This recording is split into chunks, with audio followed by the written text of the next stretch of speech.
Hi guys, and welcome to the first ever episode of a new show, The Big Jalebi. And of course, we have some jalebis. Lakhi, would you like to offer out jalebis to each of our presenters and to the guests? In fact, I'm going to ask everybody here to just introduce themselves whilst they're nibbling into these lovely jalebis. So what we'll do is we'll start by introducing each one of us first, and we'll start on my left with Jalspesh. Tell us a bit about yourself, Jalspesh. It wasn't a good idea to start the jalebi for a start. That's okay. Whilst I'm talking, but it's good. So, Jal is what I'm known, or Jalspesh. Do a lot of things actually. So we've obviously started this podcast for the purpose of we've got individuals here, we've had experiences in different things, and it's finally brought it together. So my experiences in property, luxury, including a champagne brand, and also doing some YouTube videos. Not me personally in front of the camera, always behind the camera. So this is the first time in front of a camera, trying to get used to the whole experience as well. But I think what we all bring, it's going to be really exciting. First time behind the camera, he's involved in champagne, didn't bring any. What's this all about? And that's kind of from a non-drinker. so that's Jalspesh. And where can people find you? Because you got the 88 crew. What's the handles where people can find you? Right, so the YouTube channel is the 888 crew. That's involved in mainly the events that we go to, so the boat shows, the luxury cars, all the luxury events. Then you have the property, which is Elevation 88. All involved with high-end property in Mayfair, Knightsbridge, Belgravia. The champagne's called Gold Emotion. I will bring a bottle next time, hopefully, even though I don't drink either. There's a whole new story to that. Okay. But we also do a lot of gold products, a lot of gold dinners. So we'll talk more about that as well. I think as we do more podcasts, I think we'll get an insight into each of what we do in more detail. But next time I'll try and bring a bottle for advertising. That's just something to whet your appetite. I'm going to move over here to the big Sikh Sardar Bale Bale. Lakhi Singh. Introduce yourself, Lakhi. My name's Lakhi Singh. I'm also working in somewhat the events and podcasting sort of area. So I do a regular podcast called Your Edge. Your Edge with Lakhi Singh. I was thinking of calling it Podcast Sing. I'm not sure if that's going to go down that well. So I decided to keep it simple and call it Your Edge. So that's primarily talking to businesses, property owners, or people that have been successful in various industries, from A-list celebrities to people in the entertainment industry. And the idea is to get an understanding what's behind their skin in terms of what's really got them successful in their particular area of expertise, be it sports, be it film, be it business. So that's quite an exciting proposition. So I'll be looking to share a lot of those podcasts and actually bring a lot of those guests as well to this show. So that would be my primary interest. And where can people find you? Is that on Instagram or YouTube? So if you just type in Lakhi Singh into Google, you'll find me in the top of the internet. But a lot of it is around property and business. So I'm quite easy to find. I'm quite a big influencer on social media in terms of hitting the criteria of being a business influencer now, so I'm very excited about that. And a lot of motivational stuff you do as well, don't you? That's right. I'm quite eclectic in what I do. I'm trying not to. I run about 15 different brands related to property, business and finance. I'm actually more excited about bringing out content that's going to be really useful for people out there who are trying to get into business, trying to get into a career. So if you ever need to get an idea of really getting a direction or coaching, I'm always happy to help, and that's for free. And I will just say, Lakhi Singh is not Lucky, is not L-U-C-K-Y, it's actually L-A-K-H-I, like the film Lucky, or from the guy from Singh is King, Lucky. But I think we should ask, what are the lucky 6 numbers for lottery from Lakhi Singh? Just in case. In case. We'll reveal those at the end of the podcast. So before people, because if you reveal them now, they're all going to rush out and buy tickets. We want them to stay here and watch the rest of the show. So we'll come back on that one. Now you know that why I'm so lucky that I don't really need to work, because I've actually picked the right numbers in the past. Oh, he's won the lottery, has he? Well, I didn't now know he tells myself. us. My God, hold on a second. Hold on a second. He's won the lottery, and that's the box of jalebi that you lost. I won the whole tray. What's going on here? There's another tray coming next time. I should bring more than enough for the whole for the audience, and the crew. So promises. Next time we're going to have more mitai and more champagne and hopefully some coffee and tea as well. So I think we're going to turn the tables on Shazad as well. Yeah, I'll talk about myself. I think we're going to ask him now because. Oh, okay. You ask me. And obviously, there's a reason we want to ask him, which is that maybe we might bring us a free Ferrari or something at the end of it. I'm already telling you what he does now by saying that. So anyway, Shazad, tell us a bit about yourself and what is it that's made you successful in terms of what you do. I'm still trying to be successful, as a point of fact, but yes, I am a motoring journalist. I'm an automotive journalist. I've been doing that for, believe it or not, 30 years. I actually started my career in Saudi Arabia, believe it or not. I was the first motoring journalist in Jeddah. And since then, I moved back to UK. I worked on some titles here. If people here are familiar with Parker's Guides, I actually launched their website in 1999, working for EMAP. Relaunched a magazine here as well. Worked for a major company that does research and data for automotive industries around the world, Jato Dynamics, and then moved to Dubai about 13 years ago in 2006 to edit the Middle East edition of Car magazine, and any car fans will know that that's a very well known, very established and renowned magazine. So I was very proud to do that between 2006 and 2011, and then after that I set up my own thing called Motoring Middle East, which is still there, so check it out, motoringme.com as well. Yeah, which is where you found me actually. Yeah, fantastic. It was just all the detail about cars and what you need to know, but in a fun way, and it's where you don't get that programming anymore. It's turned to entertainment or to, I don't know, it's just the right balance I found. And I was just watching it all the time.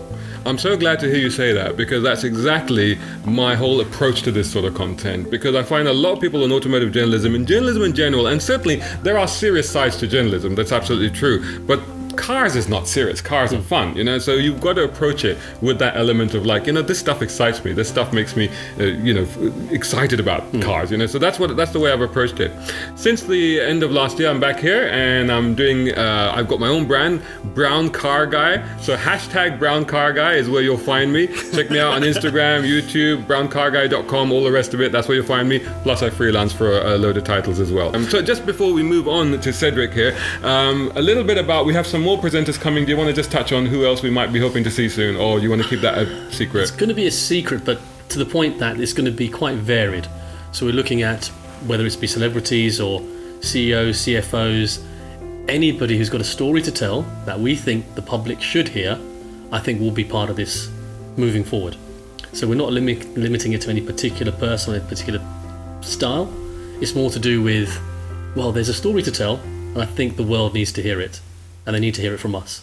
And just to let people know, we're not sticking to any, like you say, we're not sticking to any genre, are we? We could be, today we've got somebody who's, we'll come to in a minute, we've got somebody who's into property, but we could be going in the direction of entertainment, we could be going into the entertainment of automotive. It could be fashion, anything really, because I think we are not just one-dimensional people. We have many interests, and I think we need to show that in the channel as well.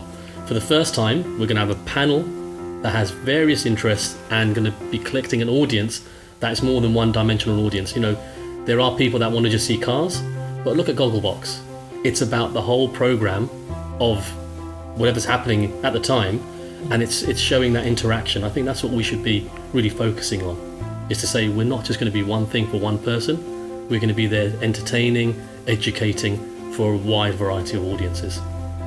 That is awesome. So lots to look forward to, lots of great content to come your way, a lot of incredible discussion, and amazing guests are being lined up right now. So stay tuned to all of our channels, and we'll be putting this out on all of our social media channels. Stay tuned, you'll be finding out a lot more about what we're up to and what's going on. So now we turn to our special guest for this episode, and it's Cedric Salvadorai. Cedric Salvadorai, yes. That's it. Not Salvadorai, Salvadorai. Salvadorai, yeah, that's it. And so, and where does that, before we move on to anything else, where does that name come from? That is an awesome name. Yeah, my dad was from Sri Lanka, so probably Portuguese way back. So yeah, come from there, and he came over to the UK in 1950 something. So yeah, and I was born and bred here, so just down the road from where we are today. So that's where the name comes from. And so bring us up to speed on your embarking or your involvement in a very interesting and very topically aware project at the moment. Give us a little bit of snapshot about what you're up to. Well, Barking Wharf Property Limited was formed last year, and it was born because a client we're working with came to us for a conventional property, bricks and mortar type deal. When we looked at the deal, we went to a funder and they liked what we're doing, said can we change it, and we came across the idea of how do we future-proof a house, and obviously modular is a way to go for future building in the country. It's fast, it goes up quicker, it's strong. People's conception of modular is the old days with prefabricated, which is a whole different type. So just give us, we're just going to talk about perceptions of what people perceive when you say a modular accommodation or modular housing. So Jalspesh, if somebody said to you, I live in a modular house, what would that image be in your head? Well, luckily, being in the property business, I've noticed the big change in what modular used to be and what it is now. Now it's very design-led, and it's very much about actually making a better quality product, because you're not defined by, especially in the UK, the climate, which means things have to go to a pause when you can't do certain things, you can't make things watertight. And also it's the connections between plumbers, electricians, all being separate trades from different experiences and backgrounds, and inevitably people don't usually get on when they're on site. Having this in a factory built to a specific specification, it's moving to like the car industry. Everything is done to a point where you can guarantee things are going to fit, they're going to work, and you don't have leaks and issues and snagging at the end of it, or very limited at least. You know, there's always going to be some problems, but I think also having this, it can be designed in a much better way. So having it built in the factory means you can have extra lines, you can have different visuals that you don't usually get on site, because architects will draw a plan, builders will say, okay, this is going to cost X amount more, and then you go backwards on your planning again. Whereas if you do it in the factory, it's all designed, made in CAD, you know exactly what it's going to look like, comes on site, everything's perfect. I think there's a lot of student accommodation that's now starting with the same modular design. It gives that quality. I think that's needed these days. And Lakhi, you're a big guy with big knees and big jalebis. So would you find yourself living in a modular house? Well, I think just to go back to what Jalspesh just said, I think he'd be perfect PR for you now. Exactly. I thought that was actually spot on, Jalspesh. So I'm just wondering what am I going to say now. Jalspesh actually. No, the question: would you find yourself living in one? To be very honest, definitely, because I think from a point of view of aesthetics, point of what modular housing can do now, it's very cutting edge technology.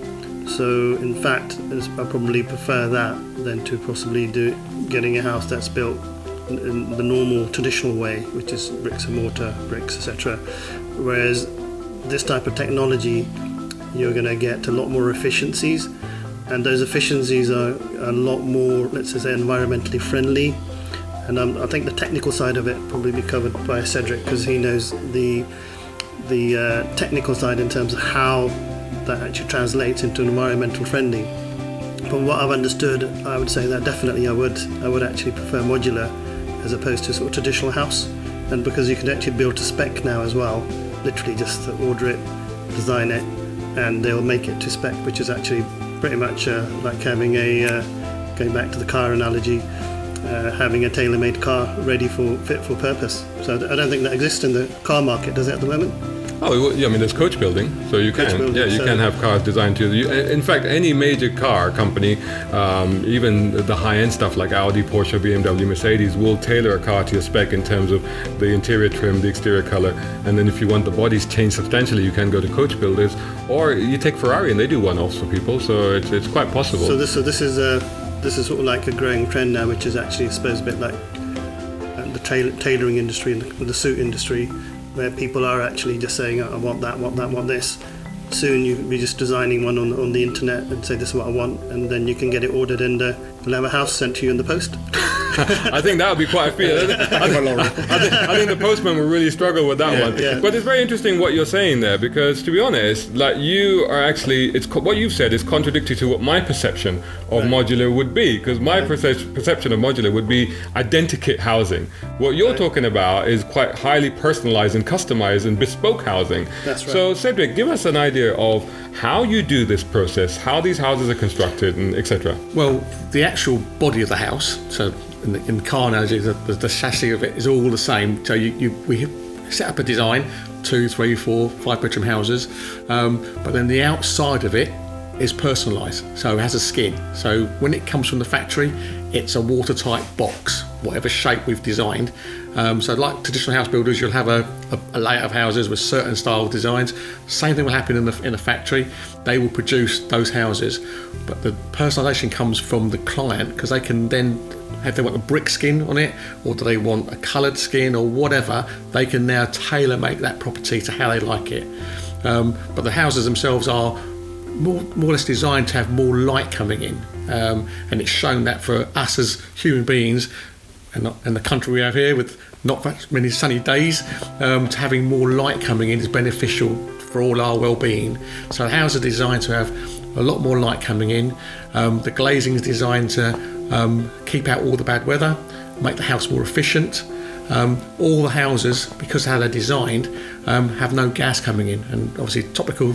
Even this morning, Boris is trying to bring forward the elimination of gas into new properties. They had a target date of 2025. He just said this morning he'd like to do it for 1 year. So he wants to try and stop new gas into new builds from next year in residential homes. So let me just ask you why? What's the disadvantage of having gas coming into new buildings? It's all to do with carbon footprint, because obviously we're burning gas, and we need to stop burning gas now. And the houses are all powered by solar panels. So again, you're environmentally friendly if you're using solar, and depending on the type of house, again, we will be putting battery walls. So high-end houses, obviously it's a bit harder in maybe a 2-bedroom house, but in a larger property you can have a battery wall, so it will save the power, store it. Obviously we're going to put all our properties will have EV chargers. We're moving towards electric car era now as well. So we want to make our houses are future-proofed as we go into the next generation of house building. And I think that's where we are going to be different.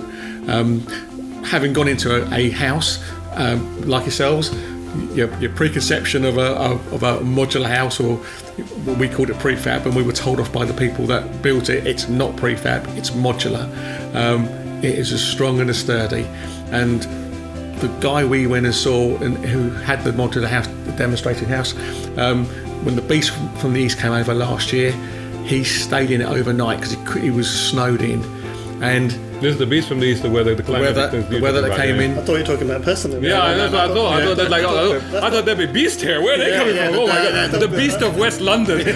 What's going on? I thought Boris was actually from West London. Yeah, that's a different subject. So actually, I was going to ask you, because again, going back to perceptions, and I'm being a complete devil's advocate here. But to me, like, okay, you've taken a house. Okay, we'll come back to like how you actually install this thing. But you've taken a house, you've built it, you've plonked it down, and we have incredible climatic conditions coming into play nowadays. What if the hurricane just comes along and just like, they are built and they are sturdy. I mean, they are designed to withstand all types of weather. Do they have foundations? Yeah, they sit on a standard platform, obviously constructed. So effectively, you have the civil company go in. They will put the foundations in, and then the modular housing company will come in and put the house onto the base, onto the cross beams like that, sit there. So it's secure, it's structurally sound, and then obviously from there, it's no different. I mean, the only person who will know it's different is if you've bought a modular house. Looking from the outside, it's a house. I mean, I had two questions. One is, you've got Hofhaus, which is the German company that first started this principle, I think, in the design front. So how do these houses compare to that? And secondly, when they do arrive, do you get all the kitchens, the tiling, the taps, everything specified and just built? So that means all the grouting and everything is just perfect and all the tiles are lined up. Not, in essence, what you sometimes get when you're starting a construction work here, where you do a kitchen and suddenly you're thinking, that just doesn't look right. What did this builder do at that particular point in the day? And find the crisp packets behind the sink, things like that you sometimes find you won't get any of those issues, I assume. Well, I know how they transport the houses. You just fly them in on a helicopter. Don't you? They come on a low loader. That's got to be the way, right? From the factory, they come out on a low loader. I've been to the factory. There's many manufacturers of modular housing. We've aligned ourselves with a company that's their factory is based in Southern Ireland. I've been to the factory. I was amazed that I thought I was going to see hundreds of people. In fact, it was all automated, and there was 10 people making a house. It's a production line. 10 people making a house. And how many houses per day, for example? We've got the figures for per annum, and the factory can produce currently between 2,500 and 3,000 units per year. But so it's So, But I guess it's depending on size, so they're varied up to like 1 bedroom to 5 bedroom. yeah, whatever. yeah, exactly right. Yeah. But the machine literally takes the wood, it's fed in by a human, and it will then cut it from the CAD drawings, and it will label it and mark it. It will barcode it. It will then put it into a trolley, and then it's just moved along, and then all the boarding gets cut to the designs, and literally they get married up on a production bed, and the whole thing gets put together, and then it's flipped over. The insides are done, and then it's moved again, and then the flooring's put together, and then it goes onto a low loader, and it will roll out the back on the low loader, all labelled up. So the complete house. Complete house for all the external, like the walls. So what you'd see watertight goes up. So it's basically floor, walls, ceilings, and the internal walls. So do you have to like close off roads and stuff to get this thing down? It fits on a normal on the house. Depending again on the size of housing, because they're built in panels. So you can imagine this room, flat pack it, fold it down. So you fold the walls down, and then they then go onto a low loader, and then they get dispatched to site. So when it arrives on site, it's then unpacked and installed. Usually takes 5 weeks from when it comes off the lorry to be watertight, and then yes, we then have to have. You can't flat pack the kitchen in there and everything else. So that then comes separately, and then you have the kitchen installers, bathroom installers will come and do the internal fixings, and then obviously the external panels, whatever's been designed, they get put on after as well. So the whole house from foundations, when it's been there, when it arrives, will take about 10 weeks to complete. But the most important thing you've got very little snagging to do, because it's factory controlled. So when it leaves the factory, it's like a car on a production line. They're rolling off at a certain standard. Yeah, of course, when you get to site, there may be just a little bit of snagging to do, but it's not going to be inherent that you've got gangs of 30, 40, 50 people working on an individual house, having the Monday morning feelings, the Friday afternoon feelings, and the standards will go.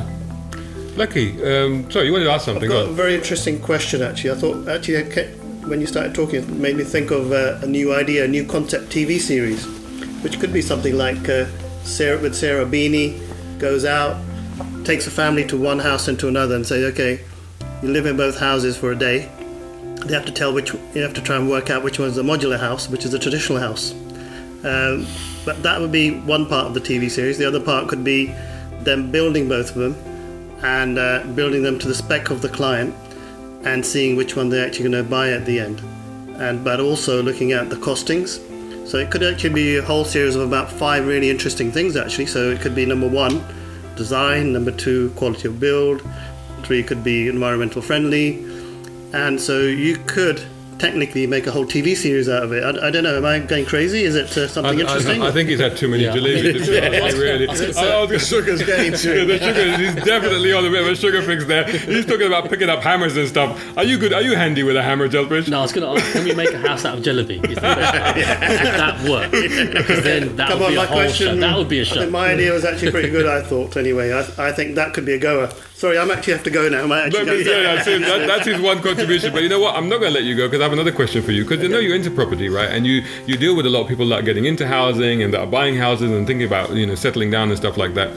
How much concern do you think there is amongst people these days when they're looking for a home or moving into a new home in terms of the environmental impact of what they're doing? Are people concerned about the environment? Are they looking towards conserving resources or recycling, and how the house or living in a house affects that? Well, I've got 2-3 opinions on that. I think I try to watch a fair amount of TV, which is not always good. One of the reasons I watch a lot of TV and try to do a lot of work and do everything else means I only get 1 hour sleep per week. But ultimately, that's why he's eating all the jalebis. He needs to get more coffee as well. This energy. I think my view is that you've got the millennial generation, and are finding that the younger generation are a lot more environmental conscious. So they're turning to things like, there's a lot more people that are millennial that are vegan now than any other sort of generation X or generation Y in terms of their attitude to their health and to the environment. And I think that's actually a major factor in terms of choice. The other major factor is that a lot of people are also realizing the destruction of the planet due to things like climate change, and I think there's been a huge hoo-ha around plastic in the sea. So I think it's making people realise a lot more about the things that they do on a daily basis. If they make a small contribution, what difference it can make. So if they've got a choice between making a choice between a modular house and a traditional house, then I think one of the key points would be around the cost of it, of course, because everybody's got to earn a living, they've got to live somewhere. But if they can find something for half the cost and it's environmental friendly, then I think the inevitable choice will be modular housing. So I think, in fact, that was actually the other question that was actually in the back of my mind, which I definitely wanted to bring out today, which is if it's a case that somebody's having, let's just keep it simple, a £500,000 house built with on a quarter-acre site. If they went off with the traditional model, let's just say they bought the site for let's just say 200,000. The build cost is, let's say, 250. Well, not let's just say it's not going to be £500,000, but let's say that the value of the house is, say, 700 as an example. If the cost price of the land was actually 200, and the build cost is, let's say, traditionally 250. I'm just plucking rough figures out of the air for average quality build. What is it that in the same costings that you would think you could work with? Obviously, there are issues around economies of scale. If you're building 5,000 houses in a particular site, your cost of actually build from production is going to go down from X to Y. But can you give us some ideas about that? Because it's quite a specific question. Yeah, so. Modular housing generally is a little bit more expensive to create. Okay. That I would say is probably one of the critical questions for a consumer. But if somebody, however, on the flip side of that, they're cheaper to run. So typically, an average 3-bedroom house will cost about £250 a year to run, because it's obviously no gas, it's using solar, it's got a lot more draft protection, so you haven't got... So in terms of energy, is it entirely self-contained? No, it takes power from the grid as well, because obviously we haven't got good sunny days all the time. But it has the solar power, and it have the solar batteries, again, depending on the type of house style. So, but it does reduce the usage of heat. The house doesn't normally have any heating system in it, because it self-generates heat from us in there, the cooker, the oven, everything generates heat, but it can store it and keep it inside. And that's why I said I referred to the beast from the east before. The guy stayed in the house, no heating on, and the house stayed at 21 degrees overnight, but yet it was minus outside. So the house itself helps to keep running costs down in the future. So whilst it may have a little premium to start with, over time your running costs are cheaper, so that helps with the environment. So again, that's more the positive to it. So quick thing in financing, normally mortgage companies and banks and brokers, bricks and mortar, valuations, quite easy to get. Well, not easy, but at least it's a traditional method. How does it look in terms of financing? There are lenders now that are, because it's becoming more of a common way of building. Obviously in Europe, they've been doing the modular building for a number of years. You're right, over here with traditionalist bricks and mortar, but there are lenders, and so far we know there's over 10 sort of lenders that are, and more are coming onto the scene now because of the way we are moving. The market is changing, and again, the manufacturers wouldn't make them to come to this country if we couldn't mortgage them, because they need to sell them. It's less risky, isn't it? Because there's a factory making this. It's not an individual that can just run off site and have issues with their cash flow and everything else. There's actually physical assets being built, which means you can just move it to your site if anything happens to that company. So I suppose it's a much less riskier. I want to ask about, because you mentioned earlier that you've got it's a large amount of glass area to let a lot of light in, right? So first of all, as a consumer, I'm thinking, well, that's a lot of curtains that I've got to buy, you know. And I've had that experience before, because there was a villa I had in Dubai where I ended up buying a lot of curtains. And when we went in there, we thought, this is great, and then we thought, oh my god, this is costing a fortune just to curtain the place. But again, with the Dubai thing in context, the global environment also, we know, is getting a bit warmer. Summer here are getting a bit warmer than they used to be. Wouldn't that require extra cooling to keep that house cooler? No, the glass has all the UV protection on it, so again it works both ways. So the new glass we have now can deflect the sunlight, so it can keep it cool. Obviously you get heat coming through, but you won't get traditionally as olden houses will have the sun will stream in and the room will heat up. So yes, it does help. Again, the house designs can differ, so it's up to you the choice of how much glass you have. So again, we can change designs. They primarily are there just to have more glass, clear lines, but again, it's up to the design of the house. And what proportion, because I mean this is, like you say, very much traditionally a bricks and mortar environment, what proportion of the market at the moment is actually modular housing? Quite small. I haven't got exact figures to hand, because again, it's around the country. There's builders are coming in with modular styles. Self-build primarily is a modular type property. There's factories that will deliver one-offs to people, but it's growing, and that's why we think we're on the cusp of the wave now, because we are changing. There is a sea change going on. Go back to Tudor times. We built timber frame houses then. It's gone full circle effectively. We've gone from timber, gone to bricks and mortar, which we all think is traditional housing. We're going back to that sustainable type property. And where is the space for these? Where are we putting them? Well, again, we have a housing shortage in the country. Councils, government are saying now we are building on what was brownfields, and we are trying to reuse some land. There is housing shortages, so around the country at the moment they're looking at where to put sort of new garden villages effectively, because we are primarily short by about 250,000 houses per year. That's amazing. I've got another question for you. There's actually, I know quite a lot of companies actually in the modular space, but they're in the commercial sector. Yeah. So one of my very good clients is actually they do lots of work for the NHS.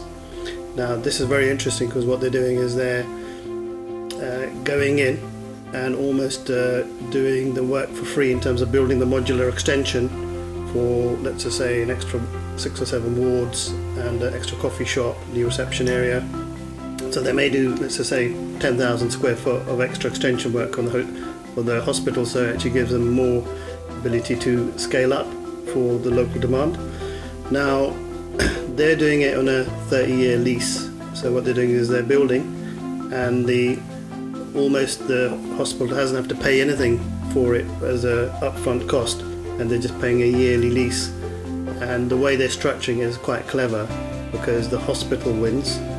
They win because they've got a 30-year lease, but they build out by getting forward funding for the modular. And because the modular is a lot cheaper, so their cost of actually producing those sort of frames, which is different from housing, because housing is actually a different type of modular. This is probably a lot cheaper, so it's actually becoming a very profitable and also somewhat sustainable model. Now, going back to the other question around how is modular working with residential builds? This is commercial builds. Is there much experience you're taking from the commercial industry into the residential?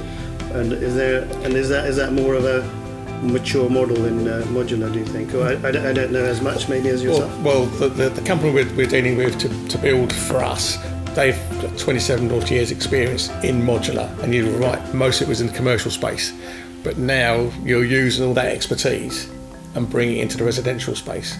So what you're saying is correct. So yeah, I mean, I get what you're saying. I think the point, specifically to my mind, is not so much building a bigger house, but technologically upgrading it to have better things inside or better quality of stuff inside. Is that possible with a modular house? Yeah, if you talk about kitchens and bathrooms, you can change those. And the house itself, and I suppose the concept of it, it's a modular build. That internals are the same, so you can change all the fittings as you so please.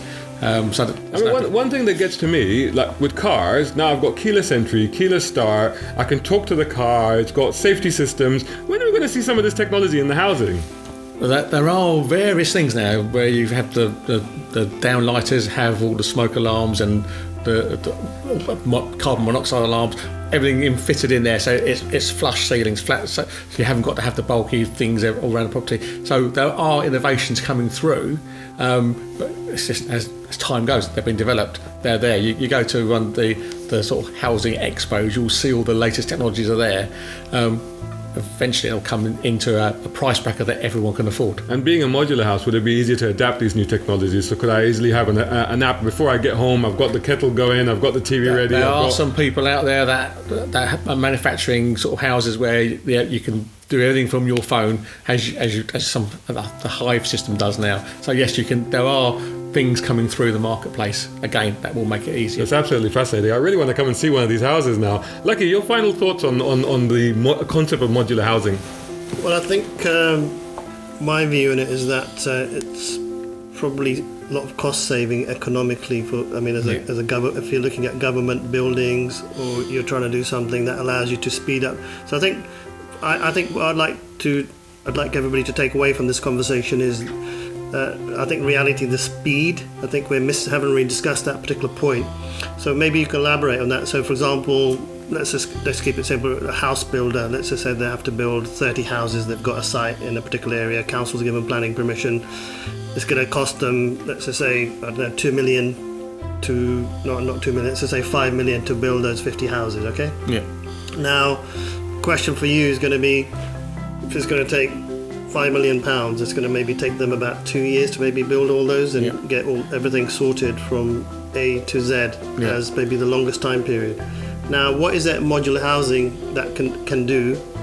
I presume it's a time thing. You can probably do the same thing in maybe 6 months, am I right? Between, I'd say, around 9 months to 12 months should be done, dusted and done. So I would say there's another issue that comes with that, which I wanted to come on to, which is when you're trying to do private sales of properties, it's almost a problem when you actually have everything built within 6 to 9 months because they're suddenly flooding onto the market. A lot of builders, what they tend to do is if they've got 50 houses coming in, they actually sort of phase them out so there's not too many and it doesn't actually dilute their price. Now, how do you actually manage those sort of issues? And we would do the same thing. It's down to we have a smaller sites, so you say between 30, 50 units, and releasing 14 at a time is what we're looking at as a program. Different styles. So again, same sort of thing. Not to over dilute the marketplace, but you've got them coming through behind the scenes. So when someone does want to buy, they're not going to have to wait. If they're buying off plan, they're not going to have to wait maybe 18 months for the house to be there.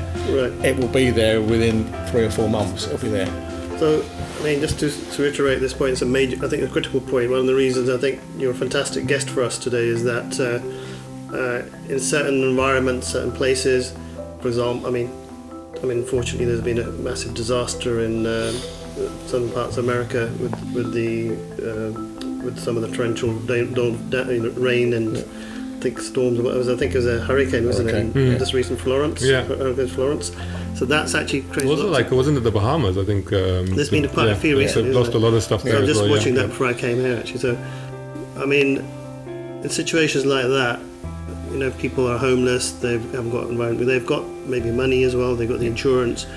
So rather than have to wait 2 or 3 years to actually get everything back up and running, those sort of environments, I think something like what you've got there as a solution could be really, really significant in those people's lives, would you say? Yeah, and you just said, I mean, from a safety point of view as well, if there's no gas to the site as well, risk of explosion, if something does go wrong, you haven't got gas pipes that are going to be there as well. That actually would be really very worrying, because the TV programme I saw just before I arrived today actually was about a family living in this massive house. Actually, I think it was that actually had gas as well. Yeah, and they could smell gas, but they had a storm coming, and there's hardly any police or fire around because they're all preoccupied trying to cover the whole of a county or something. So I think that actually, from a disaster point of view, and as the water is also rising apparently in the whole of the world the next 10-20 years, the type of housing could actually be significant in terms of saving people's lives. So you need to make floating houses. So first of all, in the disaster area, I can still see the helicopters bringing the houses in. I really want to see that. That's so cool. Now you need to have floating houses to make sure that we don't sink. Jalspesh, what would you like to see in your ideal modular house? Well, I'm all about luxury. So for me, I know there's innovations that can happen at the build stage, and it can all be tested. The worst thing is when we put in luxury into old houses, then you're relying on not knowing where the cable runs are, what's in the walls, you've got the asbestos issues, you've got planning, you've got listing. So to have this means you can bring a lot more technology to help people, and it's all been tested at the early start of the factory. So you plug it in, and you don't get that Windows error message that you used to get before. The house would be working. No, that paper clip. So, Imagine if you'd have to close all the windows and start again. that could be thing. There's a new term that we could actually be causing what Jalspesh has came up, which is plug and play houses. Plug and play houses. There you go. I think that's a very good way of actually ending our first podcast. I think that actually nicely sums up what we're all about. So I'd just like to start by thanking our guest, Cedric. Thank you so much for coming along. Hope you've enjoyed this. Yeah. Hope you've enjoyed that. Hope you've also learned something from the inane questions that we've been asking you today. Probably on the spot at times, yeah. But it's good. All good. Okay, we wish you the very best of luck with that. Thank you. So wrap up final thoughts from you, Lakhi? Well, I just wanted to say one final thing. Obviously, Cedric's come along as a guest. They're looking for funding to grow their model. So anybody who's got pockets, but also looking for a significant profit, mind you, Cedric is actually available to talk to us, and welcome to contact them directly. Do you want to just name the name of the company? And Barclay and Wolf Property Limited.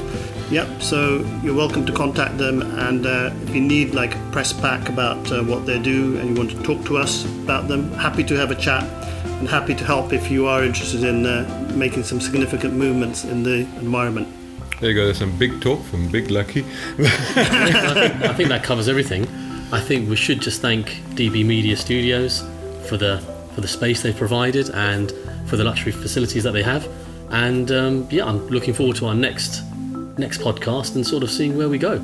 Absolutely, I am too. Thank you so much for joining us. This has been Actually, sorry to interrupt. Yeah. How come you haven't had your jalebi? Oh, I'm saving the box. I'm taking the box with me. I reckon after this show you have to actually have a jalebi. Yeah. Because we actually need to see your look on your face when you have one. I love jalebis. Fair enough seeing the guest do it. Yeah. I think we've got to get you to do it. No, well, I'll have some in a minute. In fact, I'll take the box with me. Don't worry about it. But thanks to Lakhi, thanks to Jalspesh, thanks so much to Cedric for joining us. Thanks to you guys for watching this inaugural episode of The Big Jalebi. Lots more to come. So make sure you hit that subscribe button. Make sure you turn on notifications. Make sure you hit us up on all of our channels, which will all be listed above below somewhere. Also, leave your comments. Leave any questions that you had about this episode or anything that you'd like to see in upcoming episodes. Leave your comments, suggestions, questions, whatever, above below wherever you can on this page or wherever you are watching this. Thanks so much once again for joining us. Thanks so much to our guests, and we hope to see you again very soon on the next episode of The Big Jalebi.